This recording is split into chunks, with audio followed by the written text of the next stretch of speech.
Hey everyone, welcome back to this episode of the Y'all Be Good podcast. Before we get started though, you may notice something a little different this week. It's just me behind the microphone. Heather had this one off, but don't worry, she'll be back next week and we'll be back together like normal.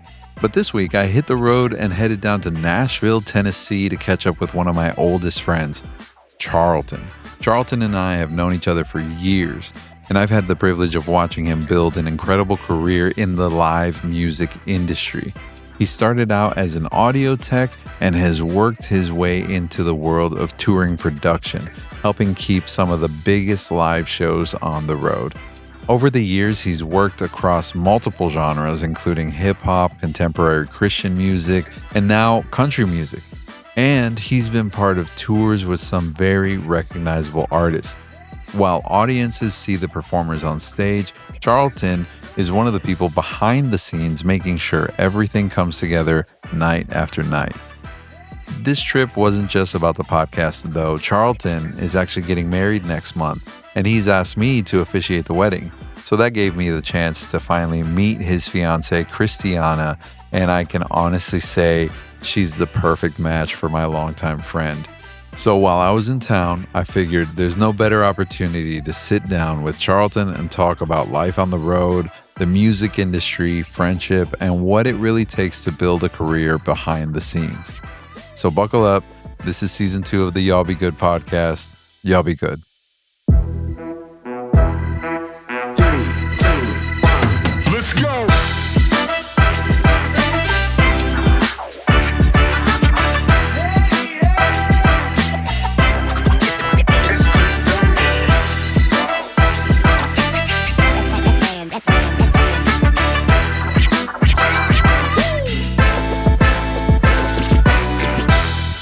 And plus, I already set everything up. We're not going to pick it up and take it over to your office now. Hold on, I got to open my Diet Coke.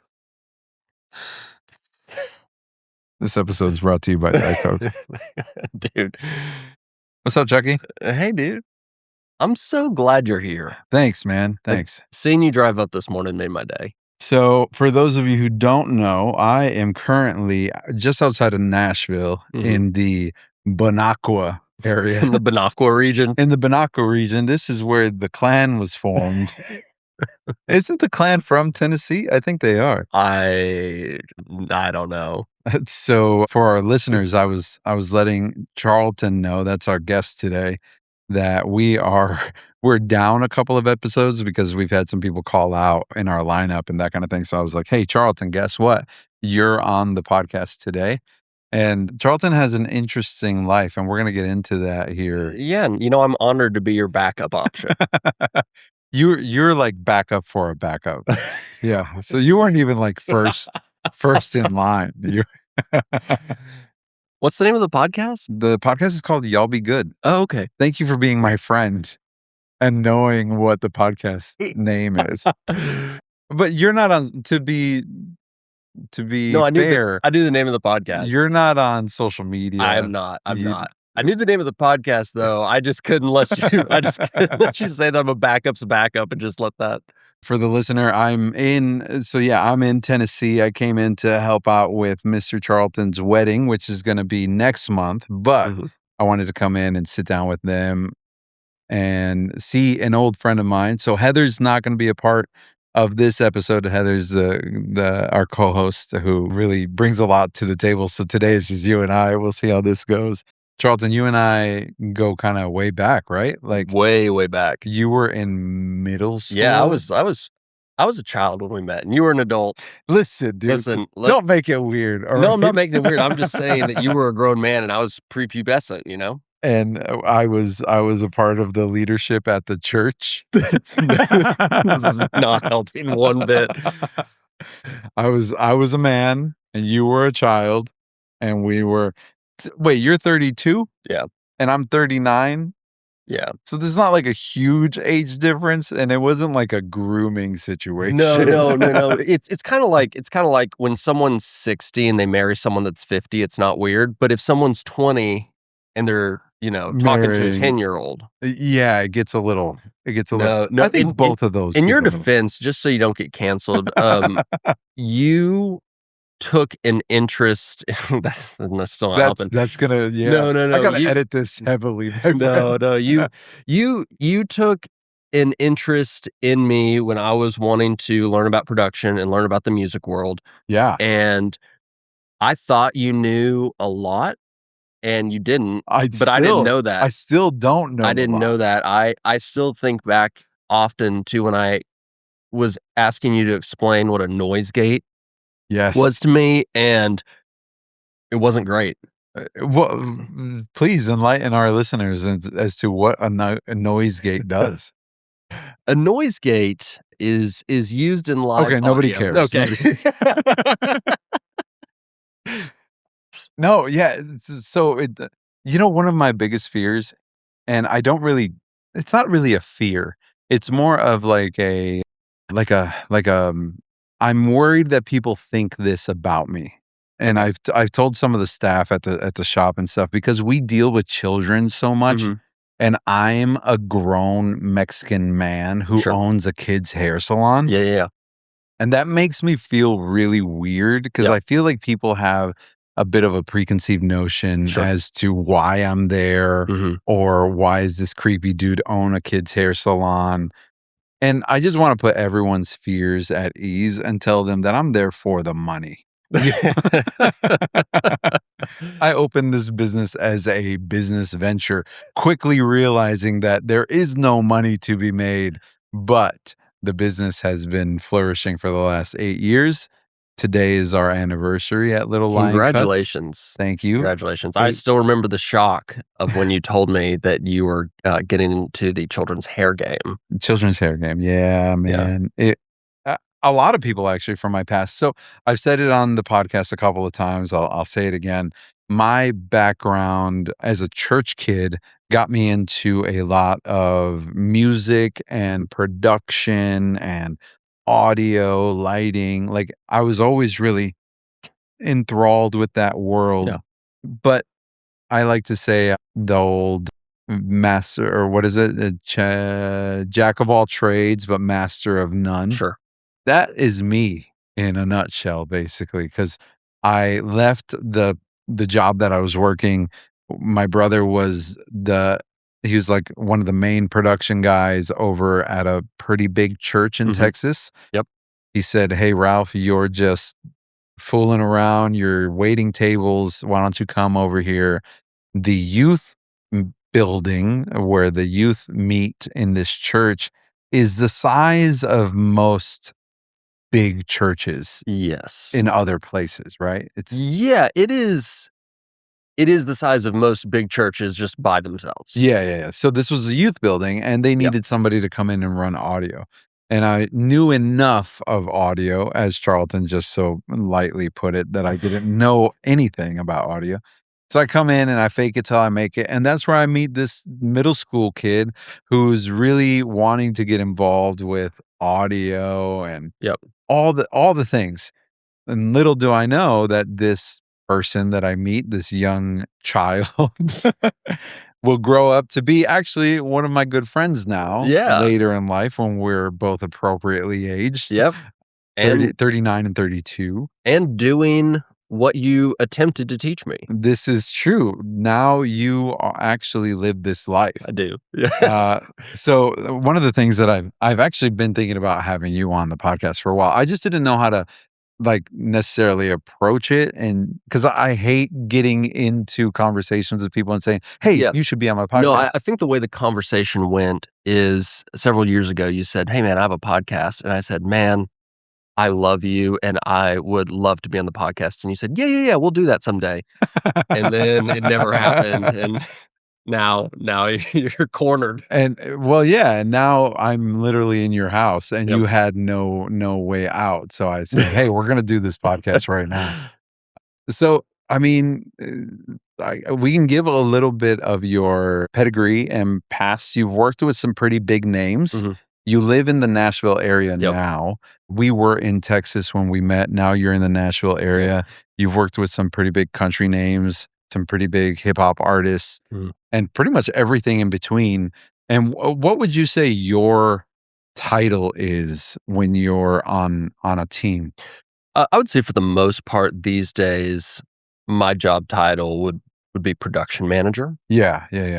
Sometimes I will also handle some of the audio roles depending on the situation. Sure. I mean, and what's needed. For those of you who maybe aren't too familiar with like the production of a concert, say like I was telling you, Country Thunder's going on Mhm. right now in Twin Lakes, Wisconsin, and they roll in. I think Keith Urban. We saw Keith Urban's there.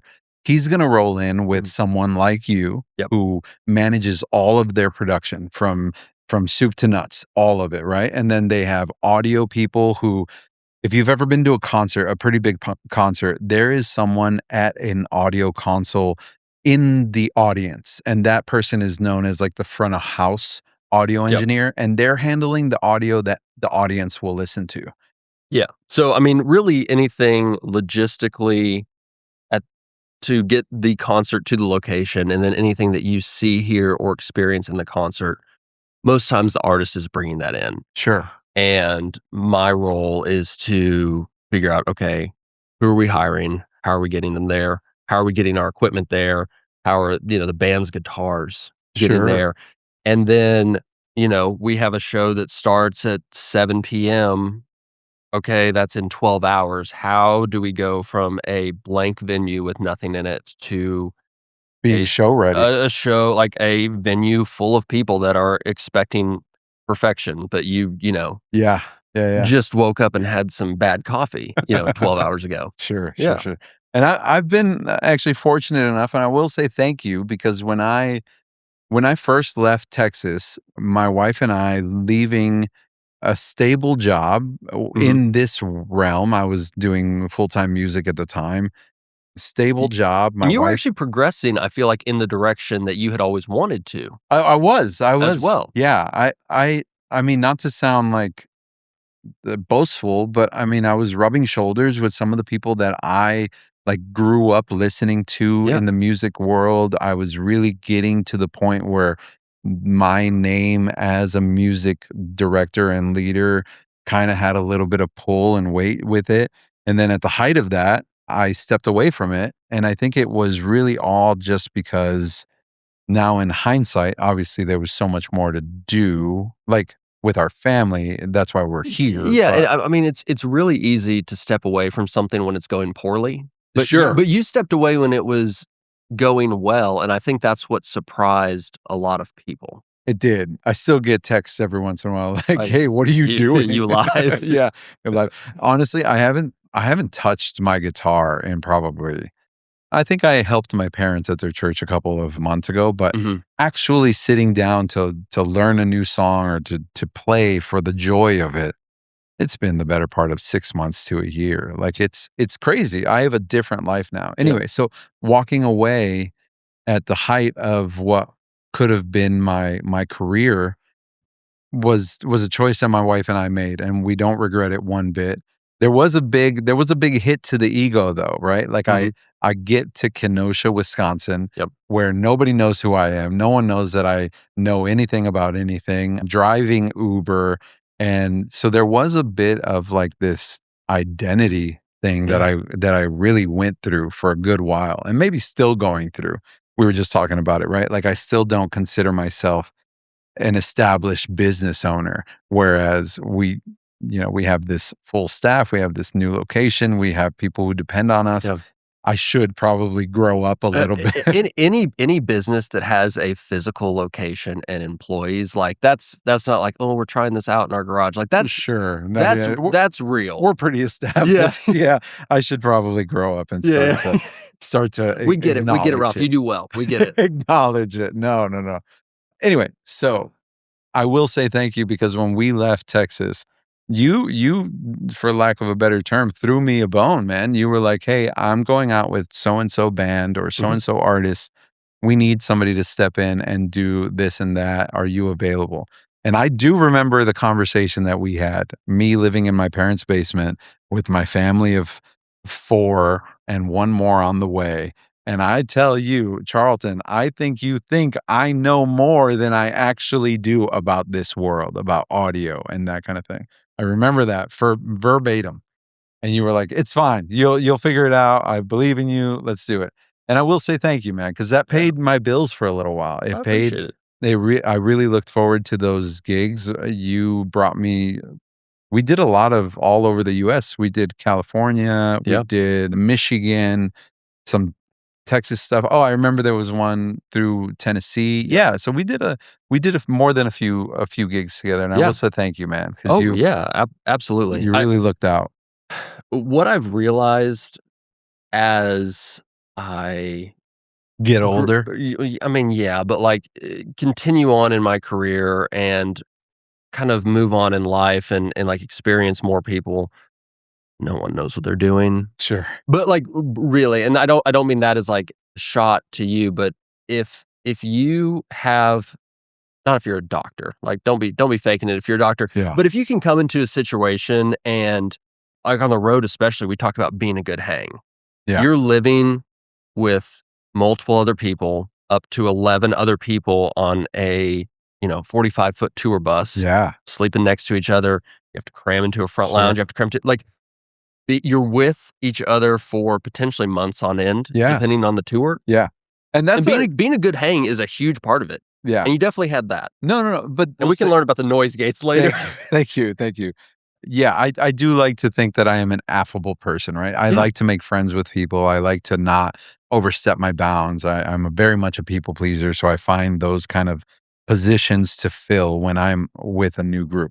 Yeah, the biggest problem with you is that what is it, Charlton? When I introduce you to a group of my friends, they love you so much that they forget about me. They're like, when are we going to see Ralf again? We miss Ralf. I can't tell you. I had you fill in for me on 1 or 2 dates on a tour. Those people still ask me how you're doing. Oh, man. You met them for less than like 48 hours. It was less than 48 hours. Yeah, I flew in, did the gig, and flew out. They ask me about you regularly. Man, and honestly, those were some great times. Like, I really do enjoy them. And I can't believe it's definitely been close to a decade now since I've been in that world. I do live vicariously through you, seeing what you're doing and where you're at. And you don't have social media, so I actually have to keep up with you as a friend. We have to talk like real people. It's crazy. I have to call you or you call me. But I have learned that I'll send you a text and I'll get a response like 8 months later. Sure. Like I understand that one. That's fair. But when do you think you started getting that bug of like, man, this is cool. I want to know how this stuff works. There's the thing that has always excited me about production is that you are solving a new problem every day. Yeah. No day's the same. And kind of this idea that instead of you're walking into an office to make the same calls, write the same emails every day, but this is unexpected. How do we figure it out? Yeah. That has been of interest to me my entire life, and seeing that combined with music, which is something I love. I mean, it was just the perfect pairing. Yeah, for sure. If I'm not mistaken, I met you when you were still doing actual like singing in the choir. Yeah. No, I was a choir kid. You were still participating in the actual music part of it, and then you started kind of hanging around the sound booth, wanting to know how things worked, and I faked it a little bit. Yeah. I was a choir kid. You were an adult. Jeez, man. This is gonna sound really bad. It wasn't bad, guys. It wasn't like when my wife and I went out of town for something, I had you come house sit or anything. That wasn't, we didn't ever do any of that. Granted, I'm pretty sure you were like in a high school. I was at least, 17. When I house sat. I was watching your dogs.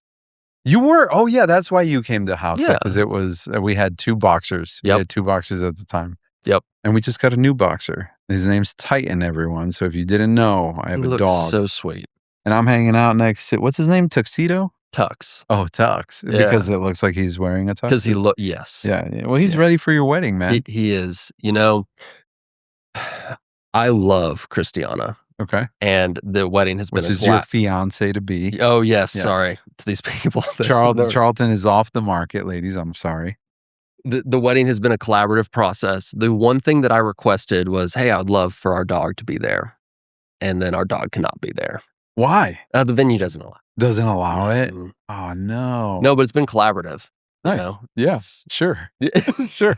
No, it Nice. has. It's actually been great. I know how it goes, man. It's all good. It's all good. Actually, that's why I'm in town, right? Yep. Because I'm officiating your wedding.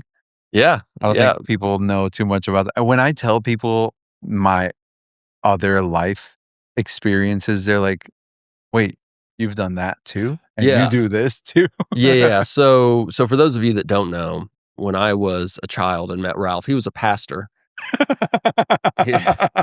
Sounds so much worse now. When I was a choir boy at this large Southern church, he was one of the worship pastors, and This is gonna get us canceled. Me canceled for and sure. yeah, I have nothing to worry about. I was, they refer to me as the victim You were the normally. minor. Okay, guys, we're not making light of serious situations. This is our banter. So please know that we do not take those situations lightly. Anyway, yes, I was on staff there. Yeah, no, you were on staff, ordained. I am an ordained minister, I guess, for Yeah. lack of better terms. Does that expire? So Do you have to re-up for this wedding? I've been looking it up. I was talking with Chatty, which is my Chat GPT, and I was like, "Hey, Chatty, I'm officiating this wedding next month. What do I need? Is there like a minister ID or something that I need to have?" And no, really, it's all kind of like on the honor system, basically. Like, as long as I'm not ordained through like an online 24-hour Sure. thing, like the Universal Life Church or whatever. Yeah.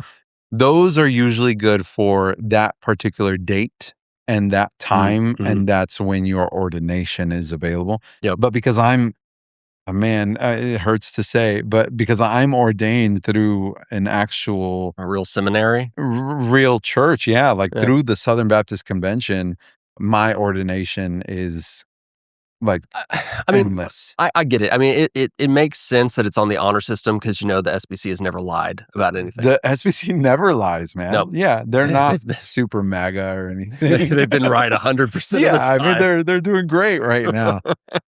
Guys, I just want you guys to know I've not been affiliated with any of this for the last decade. So I want you guys to know that my faith and my values are still intact, as I believe yours are too, Mr. Yeah, Charlton. I would.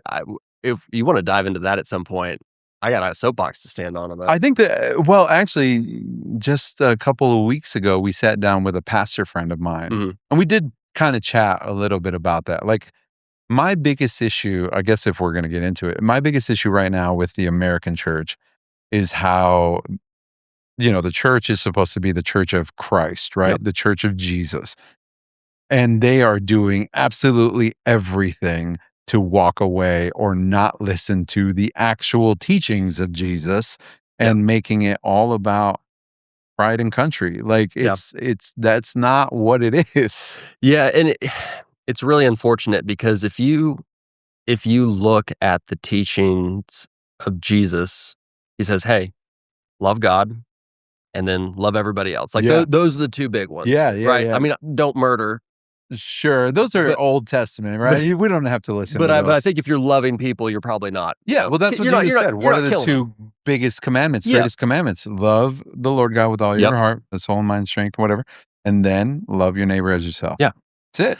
Yeah, and it's so frustrating to me as someone who I have a hard time saying I'm affiliated with any denomination. Same. I am a Christ follower. Sure.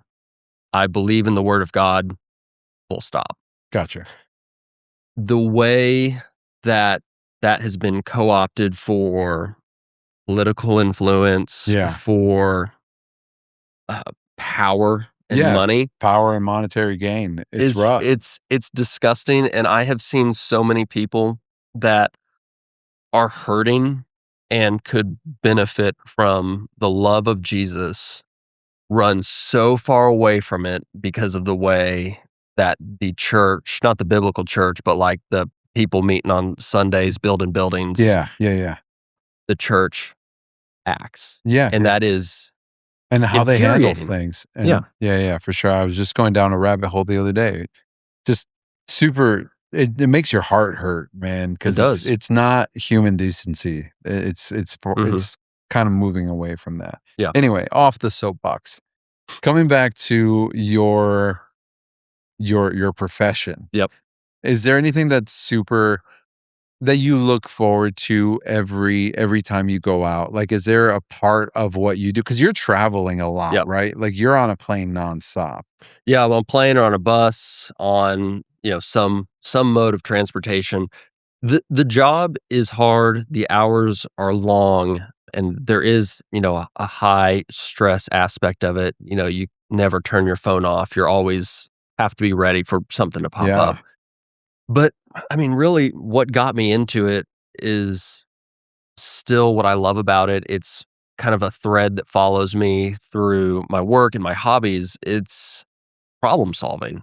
okay, Just this idea that every day when I wake up and we walk into a venue, I don't know if what we discussed ahead of time with the venue is going to be sure. accurate. We Yeah, we have this process called the advanced process, and, months out before we even go to this venue, we're in contact with them about everything from how the show's going on sale, getting local labor to help us, security issues, the production we're bringing in, anything that we need locally provided, and that's a really vague, high level view of what the things we get yeah, into, but yeah, we for sure. have hours and hours of calls and emails before we even show up, Yeah, yeah, yeah, and no matter how much work you do, there's always gonna be a surprise when you walk in, and some are easy to solve and yeah. some are difficult to solve, and what I tell my team is a lot of times we'll load in earlier than needed, and what I tell my team is that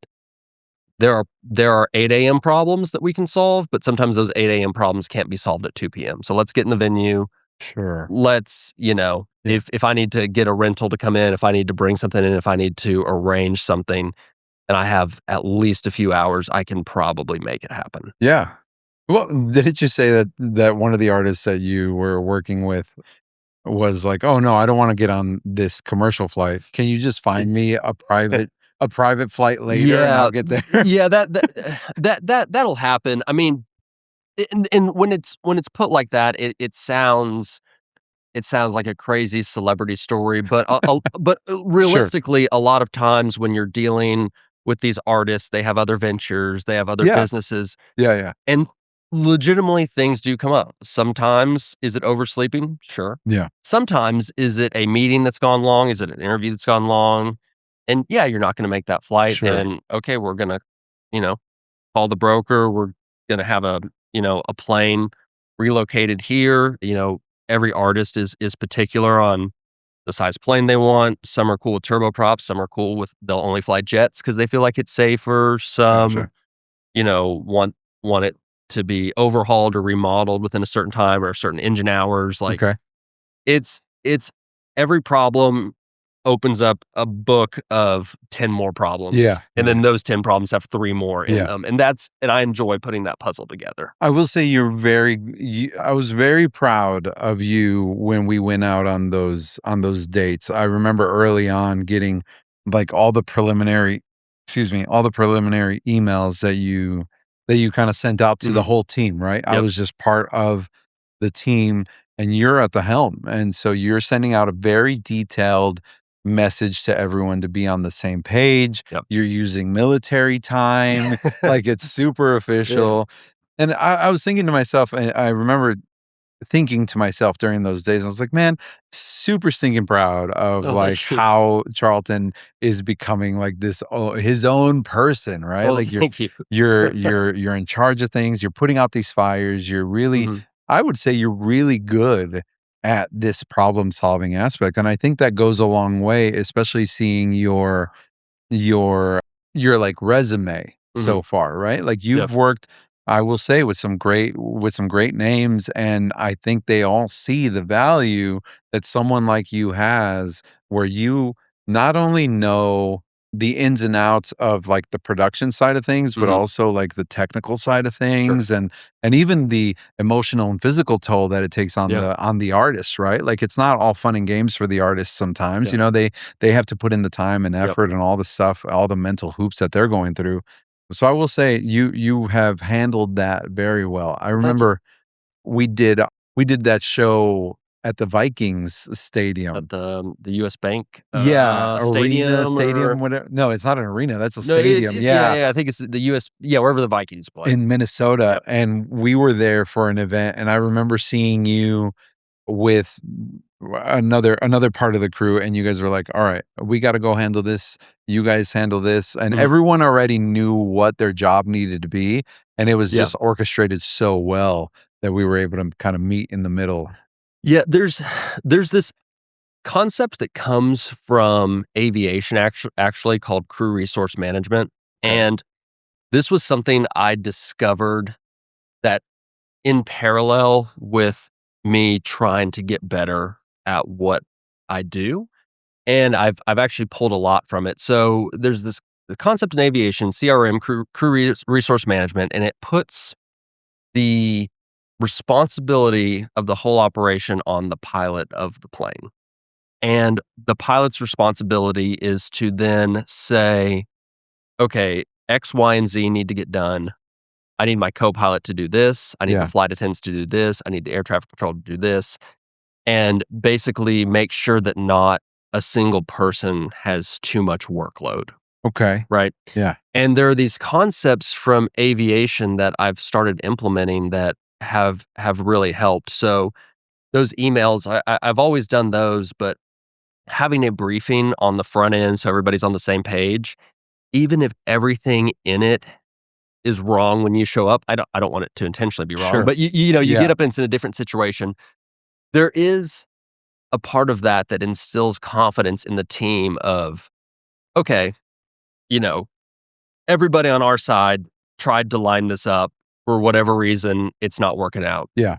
Let's solve it together. Yeah. Another concept I've pulled from crew resource management has to do with problem solving and bringing in junior members of the team into the problem. So let's say there is a mechanical issue on a plane, and let's say there's a few people in the cockpit. You have the pilot, the first officer, and let's say you have a flight engineer. Whoever is the least experienced in the group, it's the pilot's responsibility to ask them what they think is wrong first. Okay. For two reasons. Number one, it's more likely they'll be influenced by someone else's opinion that's more senior than them, and they won't say what their unique idea might Okay. be. Sure. And number two, there are concepts that you read about in books and manuals, or you might learn in a trade school that you do not use every day. Sure. And a lot of times, those people, time wise, are less separated Yeah. from that. So there are times where I'll go to someone that's junior on my team, and we're looking at like something that's like super booky, like impedance, like resistance of you're splitting a microphone, Sure. Sure. Sure. and it's Sure. like, oh, what is the resistance value of this? I don't remember. Yeah. Yeah. Yeah. Yeah. I don't keep that up here. Yeah. But they might know because they read that book a year ago. Sure. Sure. Sure. So Sure. so those are some of the bigger aspects I've pulled from CRM that I think applied to any business. Yeah, I will say that, like, now that you're talking about that, I think it translates to any kind of business. Mhm. I should be implementing that kind of thing even in what we do over at the shop, over at Little Lion Cuts. I will say though that I don't think everyone is made for everything, right? Like Sure. there always is the person who handles the captain seat Mhm. properly. Granted, sometimes the captain is promoted to captain and shouldn't be there, but that's a different story. But it goes around with the help of the worker bees as Mhm. well, right? There has to be someone on the ground, boots on the ground, putting the things together. There has to be somebody who's putting out the fires and making sure that there is, that leadership that goes around. And I think that can translate over to any aspect Yeah. of life. Even parenting, man. Like parenting goes a long Yeah, way I in that. I mean, understanding what's going on at all levels of the business is huge. Like Yeah, if you go to the person that has the, you know, most entry level job in whatever sure. business you're in, if you go to them and say, "What do you need to be successful?"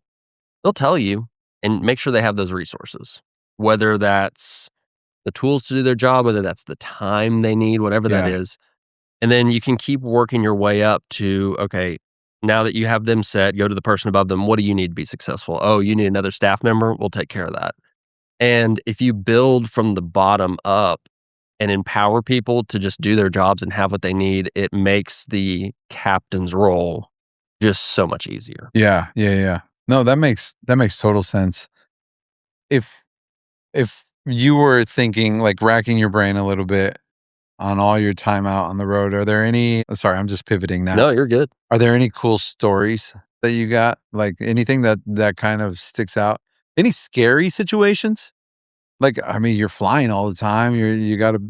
Yeah, they're one of these I guess one of the scariest situations I've been in, and it's still something that we deal with on a day-to-day basis, is people are becoming more and more unhinged. We've had shows where there has been like it's a like a outdoor venue and there is an active shooting that Yeah. starts. Oh, sure. Those are the things that kind of stay in the back of your mind. You're not actively thinking about them Yeah. all the time, but you do plan for them in advance. In your advance calls, you have your security briefings about it. Yeah. Stuff like that is frightening. And then there is a nervousness that comes every day when you walk into the venue of how close is this going to be to what we talked about on the phone. Oh, sure. And there's an excitement to that. Yeah. Maybe I like punishing myself, but that that is scary Yeah. if I'm being honest Yeah. about it. I think anybody in this particular field, I think anybody in this particular field is a okay, so two parts. They are hard worker Mhm. because like you said, the hours aren't cheap and they're not short. Yep. This is like until the job is done, we have to be there. Mhm. And I've learned that through production. And the second part of that is they're also a glutton for punishment. Like I can't tell you how many times, even being out, I remember there were a few times. I'm glad that I'm funny and people like me because there were a few times on one of those where it was just supposed to be an easy gig. I could not get certain things to work. And for the life of me, it was also so embarrassing, right? Because Yeah. I'm like in this and I'm the new guy in, but everyone luckily on the team was very gracious Yeah. and we were able to pivot and figure it out. But you got to be a glutton for punishment because nothing's gonna go right. Yeah, and also in most situations, you don't have a band staring at you of, "Hey, why isn't this done right?" Or an audience, "Why are there technical issues?" You're not sitting in your Sure. cubicle with, 1,000 people over your shoulder being like, Yeah. "Man, you should type that email faster." Yeah. And this is that's a good point. This is a very niche stress level that I don't think everyone in their life will experience. Yeah, like, you have to have a kink for stress. Yeah, very much so. Very much so. Let me ask you, how has it? I know we're embarking into your newfound marriage Yep, and life, and yep. now with Christiana by your side. Like, Mhm. how has this life that you've been in for the last? You're 32 now. I mean, we met when you were like 15 or Yeah, 14. yeah, I mean, that's a good while, the last better part of 15 years. yeah. Plus 15 years. How has that impacted you as like your personal life? The Because it can't be easy. No, it's not easy, but I think in some ways it puts you in a situation where you have to be intentional and have to work at being that person that you wanna be and your spouse, your partner wants you to be. So, it's easy to let communication go when you are each coming home at the end of the day, seeing each other. What are we getting for dinner? Yeah. That's not necessarily communication, Sure. but it can feel like it because you're Yeah. spending time with each other. Time and quality time are two separate things. Sure. Sure. So when I'm on the road, there has to be an intentional moment where I say, okay, I'm going to make some time in my day. I'm going to pick up my phone, find a quiet spot, call Christiana. We're going to talk. I want to know how her day is. I'm going to tell her about mine. And it does force you to be more intentional with your communication. Yeah. Which is a weird plus. And Yeah. the other thing that is nice about this job is you might go out and work 80, 100 hours in a week, no problem. But in our slow seasons, we get a lot of time off. Okay. So I've had times where I don't have a show. Like I'm still doing office work. There's still plenty to do when you're not on the road. Yeah. But I might have a few months where I'm not actually on a show site or traveling. And it's kind of like having a vacation and getting to be with your person Sure. and spend, longer chunks of time with them. Yeah. You're able to slow down for a longer period of time. Yeah. I get that. I can appreciate that. I will say I'm sure if like what you just said, it forces you to have those intentional moments throughout the day. Cause like right now, I'm not doing productions Mhm. or anything like that. So we both have kind of our 9 to 5s. Yep. And when we're home at the end of the day, it's like, okay, what are we feeding the kids? What Yeah. are we doing here? What are we doing there? And it feels like communication, like you said, and it Yep. feels like time. But I will say my wife is very intentional about wanting her quality time Yeah. with me. Yeah. Like whether that's just kind of sitting together at the end of the day or not even having full on conversations, just being with me. Yeah. And that's huge because I remember just a little glimpse of the life that you have that I saw was it's nonstop, right? Yeah. Like you come in town, you do your laundry, and then you're back at it. Yeah. That I'm sure that really, and we've heard that story kind of time and time again, Mhm. where it does take a toll on those things. But I'm glad you're being intentional about that. Yeah. And the one thing that is a positive about being in Nashville and the country genre is there does seem to be more emphasis placed on family. So a lot of times a country tour might leave on a Thursday night, do shows Friday, Saturday, Sunday, be home Monday morning. Okay. So you get time every week with your people, Yeah. with your pets, with, whoever's meaningful to you. Sure. Unlike when I did hip hop or rock acts, and it's like, all right, well, we're going to go to Europe for 4 months. Yeah. Good luck. Yeah. Yeah. So being in this genre, in this space, does provide some luxuries that other genres don't. Sure. I remember listening to an interview with Luke Combs, Mhm. and he says that his life is very, very different now because he does prioritize his wife and kids, especially with his team as well. And I remember thinking of it with the knowledge of the background Mhm. that I have. And I was like, man, that's a really great thing that he's doing because he's doing that. Yeah. He's going out on the weekend, his wife and kids in tow most times.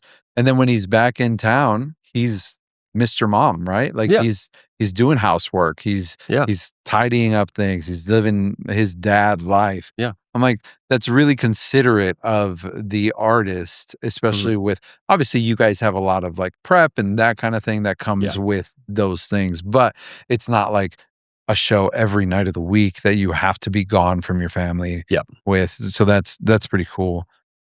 I do want to bring up the time I almost got you fired. Yeah. No, let's talk about this. So you were in Wisconsin. You were at Summerfest. Yep. Those of you who know what Summerfest is, basically, well, we have a lot of listeners from out of state.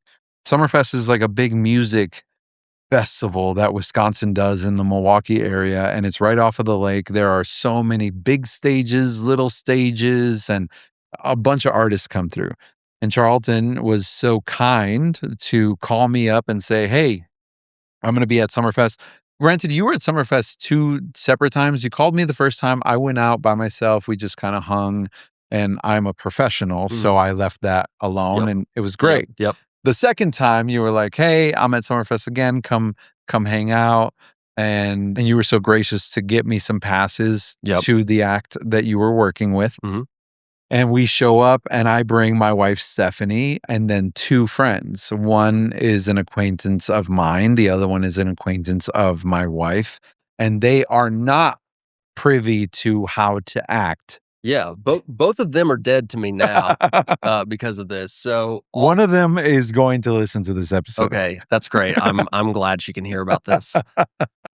So I'll give you my perspective on it, and then I'll let Ralph tell you the backstory because I'm side stage, show's about to start, and a lot of bands have a pre-show routine where they might pray before the show, they might take a shot before the show. I mean, 2 very different things, but they. And a lot of times, even in like music documentaries, you see the band and dancers and everybody huddle up before the show. Sure, yeah. There's a pre-show routine, just like athletes getting ready for their pregame routine. And I'm side stage.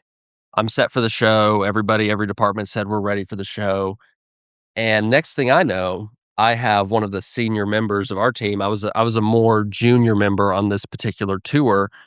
Absolutely, just chewing me out, up and down, about who are these people that you brought to the show? Why are they backstage? What are they doing? Why are they involved in this? They need to get out of here. Just getting chewed out. And man, I heard about it for weeks. And then that's all I knew in the moment.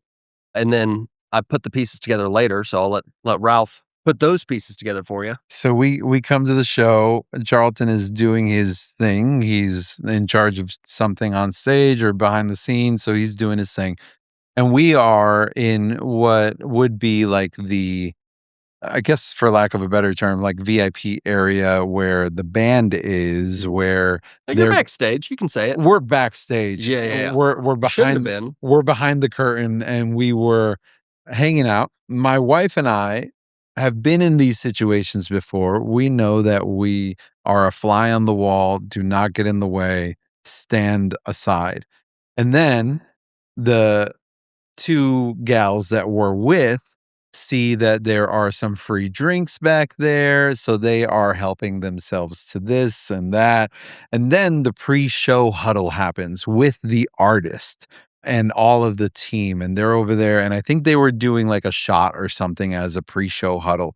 Yeah. And your friends were. And they were in this. Yeah, your friends were there, Ralph. And we get approached by this, I'm sure it was like management. And he's like, "Oh, hey, how's it going? Who are you guys with?" And we're like, we're and I'm really trying not to throw you under the bus because there was no other way we would be back there. And I was like, "Oh, we're with Charlton." And then he was like, "Oh, very cool." He was very much like a pleasantry person. That's nice. No, he wasn't yelling at us. That's great. I'm happy for you. But he was. I could tell. I could read between the lines that he was like, oh, "Okay, I just wanted to see who needs to get reamed for this." Yeah. Here's the thing that made it even worse. There are different levels of access we give guests. We can give them tickets. We can give them backstage access. Sure. You can give them all access passes, depending on the situation. And I had a meeting with probably that same gentleman that morning and said, "Hey, this is my friend Ralph. He's been in the industry. He knows what's up. Yeah. He can have, this higher level of access. He'll be totally fine." He'll be totally fine. So I preemptively went to bat for you. And that's why I've actually been to Summerfest 3 times. And that's why you didn't know about the third time. I didn't know about that one. Yeah. No. I didn't know about that one. Granted, that's okay because I probably won't ever show my face there with you again. Or if I do, it's just going to be me. It's going to be by yourself. Only be me. Forever and ever. Yeah. I did feel so badly about that because as soon as that guy came up to us and said like, "Hey, who are you guys with?"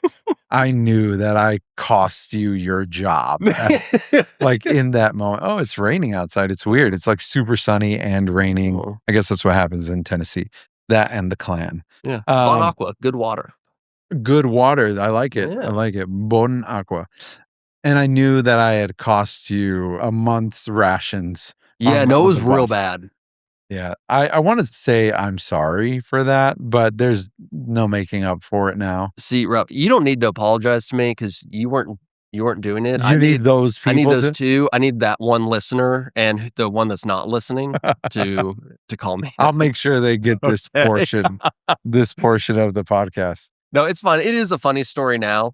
I did get reamed for that for quite a while, but it's fun in games now. You said you were unhappy on that tour anyway. I was very unhappy. Yeah. I was miserable. Maybe that's a good question, or not even question, but something to talk about. Because some people might think, "Oh, dude, this is cool, right? Like Yeah. you're living like a rock star, hotel every night. You're Mhm. getting to travel. You're doing tour bus life, free drinks in the back. Yeah. It's not fun. No, it's because I can say like, oh, this week I went to, we went to Dallas and Milwaukee, then we went to Canada, then we had to fly to Europe, whatever. If I'm doing an arena tour, I'm only seeing the inside of those concrete walls. Yeah. It's not like, oh, I did a show in Paris and I spent the whole day in the Eiffel Tower. No, I'm working. Yeah. I'm inside the venue. Yeah. So this whole idea that it's a party, that might have been true in the very early days of touring, but Well, especially now at the level that you're at, sure. because you're not in a van with a bunch of people. You're sometimes No, coming. you can't drink all day then drive. Yeah. You have to. Yeah. That's another reason to get canceled. Oh, so you could just drink all day and drive around? No, so like I have a rule where I don't drink much. Yeah. In general. Yeah. But I won't drink during the day, and we have a rule that we don't drink until the truck is closed. So until the job Okay. is done, Sure. you're back on the bus, then it's okay. But not while you're working, because a lot of times if you're thinking about an arena situation or where you're putting motors and truss and lights above people's heads, Yeah. you want those people to be pure professionals. Yeah. You don't want a bunch of drunks doing that. Yeah, for sure. So That needs to be safe. yeah, it has to be. Yeah. It has to For be. sure. So there are a lot of safeguards in the industry. People on high levels of tours that are responsible for your safety and your fan experience every night, for the most part, are just true professionals. Yeah, and they're taking it seriously. Yes. They're taking your security seriously. Yeah. That's why, as someone in the industry and someone like me adjacent to the industry, like when the shooting happened at the Aldean concert in Mhm. Vegas, Yep. like those are heartbreaking. Like those are obviously, right? But that there was so much care taken by the production to like try to avoid certain things and that kind of thing. But you can never, we talk about this all the time, even in our industry, which is not the same thing, but Mhm. there's always the variable that you cannot equate for, and it is the human variable. There's, unfortunately, you can't. Yeah, it's easy to be outraged after the fact. Obviously, a situation like that is heartbreaking. It's Sure. tragic. Yeah, It is very easy to come along and say, well, why didn't you do this? Why didn't you do that? sure. And sure. it is very valuable to do a post-mortem of the situation and say, all right, what could we have done better? What can we learn from this? Where did we mess up? Yeah. Because those honest and hard looks are extremely important Yeah. and very valuable. But you have to never have that situation again, you have to be right 100% of the time. You have to foreshadow every potential Sure. incident 100% of the time. And you have to be in the mind of someone who's legitimately crazy. Because Yeah. people are coming up with ridiculous ways to hurt other people. Yeah. And sometimes until you see an example of that, you can't plan for that. Yeah. We plan for a lot. Yeah. We plan for a lot. I mean, there are devices that are remotely scanning, and I guess sniffing would be the word for certain substances. Yeah. A lot of times there is, especially at large festivals, some sort of overwatch protection, whether that's a tethered drone that's up that's watching people, whether that is, a sniper team that's on the lookout. Sure. Whenever you go to a major large event, there are so many precautions in place. And Yeah. our industry doesn't get it right 100% of the time. Sure. And we learn from that. But it is not from a lack of trying. Yeah. And not that that excuses mistakes or anything. No, but no. But it is something. It's not like you guys are like, oh, if it happens, it happens. Yeah, Of course not. we don't wake up wanting to do a bad job. Sure. And I don't think most people do.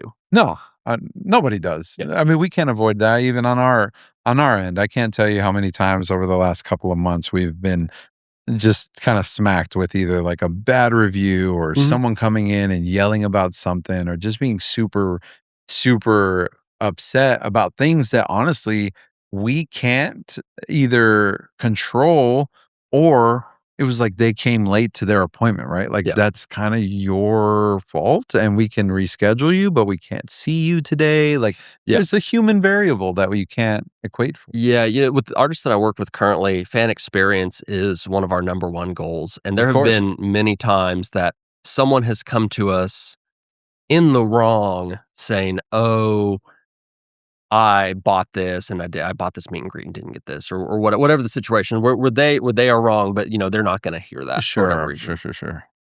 There are times where, as a team, we have just learned that sometimes humility is the best way forward. Yeah. And you just say, "So sorry, let's accommodate you," Yeah, for sure. because you're not going to change their mind. Yeah. So that is finding that line of when to accommodate, when to stand your ground. Yeah.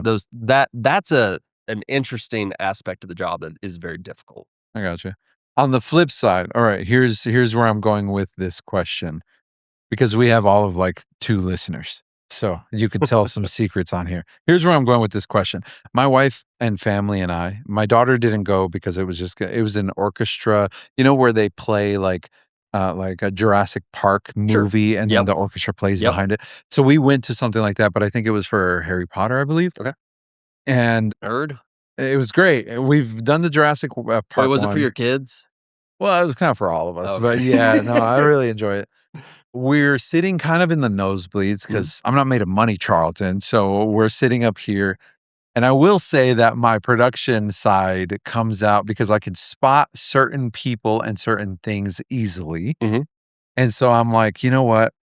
I know that venues like this hold seats for accommodations Mhm. or for like, giving people a little bit of an upgrade. Sure. And so I and my wife was like, "Hey, she legitimately wanted me to purchase the higher up tickets to move a little closer, but the app wasn't working." So I was like, "Okay, let me go to the box office and see if anybody down there can help me." So I take the app down there and I see someone that I'm like, I know that this person is like stage management. He is Yeah. someone at a They're high with level. the production. Yes, they're with the production. And I go up to him and I'm like, "Hey man, sorry to bother you. We're trying to purchase the upgraded ticket here. Do you know who I can talk to about this?" And he looks at his watch and he's like, "How many are you?" And we're like, we're 4, my wife and 2 sons. And he busts out his like a little pamphlet that he has on his Yeah. back pocket. And he's like, "Okay, just tell him to come down and I have some seats over here for you." I'm Yeah. like, jackpot. Like Yeah. perfect. Yeah. It was very kind. It Yeah. was very, very kind. My boys loved it. We Yeah. were right there off of the orchestra. We were able to see everything. Is there a little secret that you can tell people? Like, look for, if you guys want to get a better seat, do this. Yeah. Like I said, there's only like 2 listeners. No. It's a great question. I will say that for the most part, we like making people's day. Like if we can Sure. make your day better, we would love to. Sure. I would say choosing your time is the biggest thing. So if you see someone that's busy and you start yelling at them or screaming at them Yeah. and you're drunk, "Hey, can I get an upgrade? Can I Yeah. go backstage?" That's not going to work. But if you're kind and respectful and you say, "Hey, I love this artist. I was wanting to see if there were any comps or any extra seats, any no shows." That's Cool. Sure. It's not about who you approach; it's the attitude you Yeah. have. Oh, for sure. Yeah. So Yeah. I would say if you see someone wearing all black that does not look like they're to attend the show, Yeah. ask them. A great example is I did a very short tour with Frankie Beverly and Maze, Okay. and their entire thing, and I didn't know this until the first show, their whole crowd pretty much dressed in all white, top to bottom. Oh, wow. Like white dresses, white suits, white everything. Like their followers, like Yes, their yeah, the fans. attendees? Oh, fans, Yeah. yes. Okay. That's cultish. So there was one time where I don't know if I didn't have my pass on me or what, or it wasn't visible, but I was trying to walk in to get to front of house, and the usher stopped me, and she's like, "Hey, do you have a ticket?" And I said, "Do I look like do I look like I'm the only person not wearing white right now?" So And probably under the age of, of 50. I was about 50 Yeah. years too young. Yeah. So I would say look for the person that's out of place. Make sure that they don't look busy. And it's not just about are they actively doing something with their hands, but if you see them listening to a radio or they're reading something or they're like locked in, Yeah, don't bother them. they're doing a job that you don't have your head wrapped around of what it is. Sure. So those are my tips. Yep. Yeah, I like it. And if you have a kid with you, that helps a lot. If you want something signed, have the kid ask. Oh, nice. Okay. All right. Yeah. All right. When I did some dates with you, it's kind of cool. It's kind of memorabilia. I have it up in my office, or actually, I think I have it in my backpack. There was like when you go out with an artist, Mhm. there's usually like a tag. It's like The laminate. a laminate. Yeah, Yep. it can be like a big plastic placard almost. And a lot of crew people have them all on a single keychain or some sort of a clip. Yep. Okay, so I went to a show. We call that a resume on a ring. Oh, okay. It's looked down upon when you like, if you're out here touring and you have Katy Perry 2016 Okay. on your hip, like, what are you doing? Oh, It's 10 okay. years ago. I got you. Yeah. Like, keep it current. Keep it current to the one that you're. The one that you're with, or, if you played a festival yesterday and you have your Tortuga or Country Thunder laminate on that you got for the single day, it's still on there from yesterday. That's fine. Okay, gotcha. That's fine. Gotcha. But don't have the stack. Okay, all right. Good to know. Good to know. For your But- 2 listeners. Yeah, for the 2 listeners who will never acquire one of those. Yeah. But you never know. They might actually get it signed by an artist or something. Yeah. So you were not with this artist anymore, but I had met some of the team that was on there. So I was gonna come see them. They were in Milwaukee at the rave. Yep. And so I was like, man, I wanna go in just to kind of say hi to the guys, but I'm not going to the show. Like I don't want to be in the show. So because again, of the particular knowledge that I know, have you ever seen those videos? Maybe not because you're not online, but if you're walking around with a ladder, you can get in. Oh, yeah. anywhere. Clipboard, A clipboard, a ladder, and then like a high vis vest. Yeah. You can get in anywhere. Okay, so what I did, I still have my earpiece, a headphone earpiece thing that would go to a radio. I had that on and just kind of dangling. I had my lanyard clipped to. I was wearing all black, and honestly, dude, I just walked in, and no one said anything. That is honestly a very big threat that we evaluate constantly. I bet, dude. Not that you're a threat, but yeah. a particular example was, and let me preface this with, there are ways as an industry that we mitigate this now. Okay, sure. A lot, especially at high profile events, a lot of times RFID chips are built in now. So you have to physically scan. Yeah, you got to scan in and stuff. And not just that one scan gets you anywhere, but some, like, I was doing an award show the other day, and whoever programmed my laminate did it incorrectly, so I wasn't able to get to where I needed. Nice. Like, I made it through like 3 checkpoints. Sure. And then I was trying to get like to the back, like the stage area where I needed to be. Yeah. And it just kept showing up red, and I just had to stand there and get it fixed. But You didn't get tackled. no. The lady was very sweet, and she could see that I was mildly frustrated. But one of the situations that I dealt with on a tour, and let me just preface this to your 2 fans, that if you do attempt this and get caught, you will get banned from a venue for life. Sure. And potentially face some legal consequences. Some So sort do of not do this. Trespassing. We had a photographer who was new to touring, Okay. and his first tour, he was so excited about his laminate. He took a selfie picture with his laminate, posted on Instagram. Okay. So now there's a picture floating out there of what the laminate looks like. Yeah. It's not what you want. So we were doing a show at a college, and the whole day there was this guy hanging out with us in catering. He played basketball with the artist. He was hanging out all day. And everybody's like, oh, he must be with that guy. Oh, he must be with that guy. Yeah. And at one point during the day, he was like sitting next to me at catering, and something was just like, it was like, because a lot of times we'll have like these holographic elements in the laminate. Sure. Like there's different little things we do that I'm not going to totally expose, Yeah, but just yeah, to, for sure. to prevent a fake ID situation. Yeah. I was like, oh, that's not real. Cool. So I texted our security guy because I want to be nonchalant about it. I was like, hey, this guy I'm sitting next to in catering has a fake laminate, and he hung out literally all day backstage with us and the artist during the loading, chilling. Super nice guy, not weird at all. Yeah. But man, just like what you're saying, like coming in with confidence, and like our equivalent of a clipboard. Yeah, like, yeah, sure. Yeah, that went very far. Now that I think of it, yeah, I guess I didn't really think of this potential security threat, right? Like that's a yeah. Let's a big expose this, Ralph. That's not a good thing. I will say there are a lot of things in place that like doing what I just explained won't work now. Yeah, nice. And I wouldn't have explained it if it did. No, sure.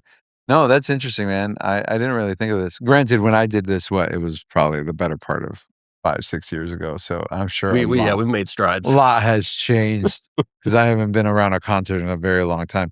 For a while, I was getting a little bougie about concerts because dude, I don't know about you, but after you're doing live sound for such a long time in a day, right? Like I drive home in absolute silence. Like I don't want to listen to anything. If anything, I'll put on like a podcast or talk radio. I listen to people talking like a exactly sort of, the Y'all Be Good podcast. That's what you guys listen to. All you and all your high profile artist friends.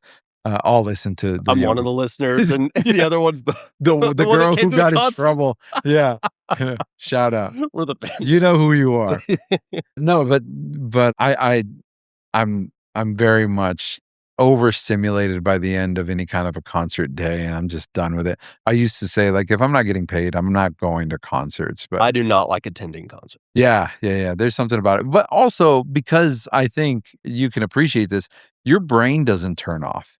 Like I feel that way with attending church now, like to a small level. Like my brain is constantly going, those lyrics aren't right. They're praying so the band can get back on stage. They're pivoting. They're trying to fill time so that people are getting around, and like your brain doesn't turn off. You kind of have in-depth view of what happens around you. Anyway, Chucky, man, we've been talking for an hour now. That's crazy. I know. This is where this is kind of our sweet spot. So I won't keep too much more of your time, but we're not even going to talk about the wedding? I guess we can talk about the wedding. Can I? Because she'll listen to this. That's not why. You want to give a shout out? I do want to give a shout out to my fiance. Sorry, we're going to turn it off now. Who I have not met yet, by the way. I've heard a lot about you, Christiana, and I'm excited to meet you in a couple of hours. I just want to say that the wedding that you're officiating, this person that I'm marrying, she met me at a time in my life where I was not in a good spot. Okay. And she was a bright spot in a lot of darkness. Yeah. And she has been so good to me, and she has been so wonderful to me, and she is truly my best friend and one of the kindest, sweetest people I've ever met. And not only her, but her family and her friends are also kind and sweet and loving and caring. And I truly think that, you influence your friends and your friends influence you, and that tells me so much about her character. So I'm really excited for you to meet her. Dude, that's awesome, man. I'm glad I told you when I got here earlier, like I have a handful of friends, and you are maybe less than a handful actually. And you're one of them. You're a person that I met a very long time ago where I felt like I was still a kid too. Like I think when I met you, like no joke, I was 19. No, yeah. In all seriousness, you were not a predator. You were you were like just out of high school. Yeah, and I was in middle school, and it was very much you seeing a talent and interest that I had. Yeah. And wanting to help me in that. And that truly means the world. Dude, and I say that to say, like, I'm super excited for the wedding coming up and you starting this new adventure, new life together. I'm sitting here in your beautiful home in Nashville, Bonacqua, and just seeing how far you've come from, like, our Love and War days. Oh, or yeah, our I forgot about that. Love and War is or was, I don't know if it's still there. It might be was. Oh, no. Love and War, Plano, Texas was this, like, outside, well, it was a bar and grill type vibe, but they had a venue there where a lot of country acts would come through. Yeah, like Texas country. They brought in some, like, I think Miranda Lambert played there. early on, she played Asleep at the Wheel. Oh, sure. I did there once. There were a lot that were either, like, legendary in the Texas circuit or up and coming in the Nashville circuit. Yeah. When they came through there. So they had some really cool acts that came through. Yeah. And I did sound there for a little bit, and you definitely did some sound there for a little bit. Shout out Jake. And he's not going to listen to this, No. I guarantee you.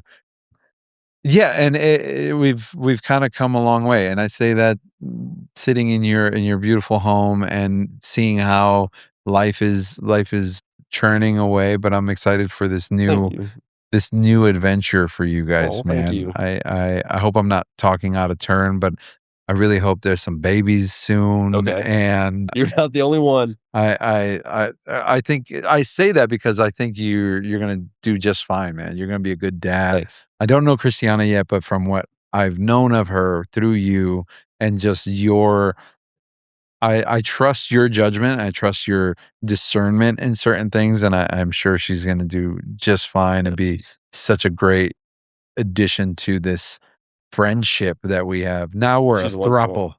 No, I wouldn't go that far. I know I said I was not staying here, but I'm gonna be right in the middle. Joke's on me. Yeah, I'm gonna be right there, right in the middle of the bed with both of you and Mr. Tuxedo over here on the floor. No, man, thanks for spending some time with me on the pod, and I hope people get a little glimpse of what you guys do in the industry. Yeah, I think thanks for having me. You're my first audio industry mogul that we've had yet. First production industry, third option. Yes, fifth option. Do you have any? Well, I guess we can keep talking because if you hear that outside, it's pouring rain.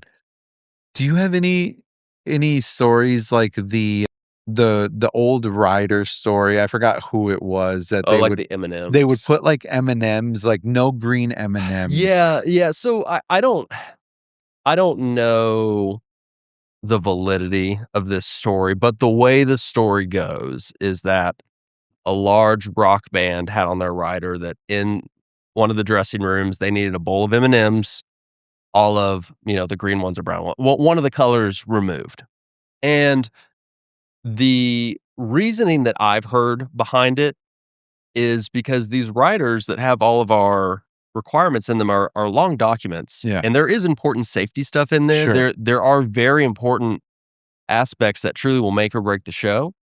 And my understanding is that was in there to see if the promoter had actually read the requirements. Oh, okay. So it wasn't about not having whatever color M&Ms. It was about getting that call from the promoter. Is this M&M thing real? Or showing up and that color M&Ms were gone. It was more of a test. Yeah. That's cool. That's cool. Yeah. But do you have any like super high diva moments that you've had to encounter? You're like, which one? which one do I pinpoint? Name them. No, I mean, I will say you hear a lot of horror stories about celebrities. Most celebrities are weird in their own way. I mean, they live in a whole different reality than most people. And I will say a lot of the rider things may seem ridiculous, but when you are a pop star and you are not in your home, you're not in your bed, and you're on the road however many days a year, there are small things that can bring you a little bit of a glimpse of comfort, make your day a little bit better, give you a higher quality of life. And at the end of the day, like, if you're paying for it, either directly or indirectly through however many millions of dollars in ticket sales or Yeah. whatever. Yeah, sure. Like, is it fun to make fun of? Yes. Does it come from a place of entitlement? Not always. Yeah. Sometimes. Yeah, sure. Yeah, but there's nuance to it. Yeah, sure. I feel that, man. Yeah. Cool, Chucky. Thanks for giving me your time, dude. Yeah, thanks for having me on the pod. Anytime. I'm glad we could do it in person. Yeah, this is great. Shout out, Heather. You were missed. I'm sure you would have had some great questions for Charlton. Was she one of the people that came? No. As a vet? Okay. No. That would have been funny. No, Heather's new to our throuple back home. She's very much in charge of what we do at the shop, and it works nicely because she's not like a church kid. She didn't grow up that way. We're about the same age, but I grew up a church kid, and so we butt heads on a lot of topics, but at the same time we meet in the middle on a lot of topics, so it works for the podcast. Yeah, it's pretty cool. You're respectful. I mean, Yeah. disagree all day. Yeah, very much so. All right, man, I'll let you go. All right, thanks. Peace out. Let's go.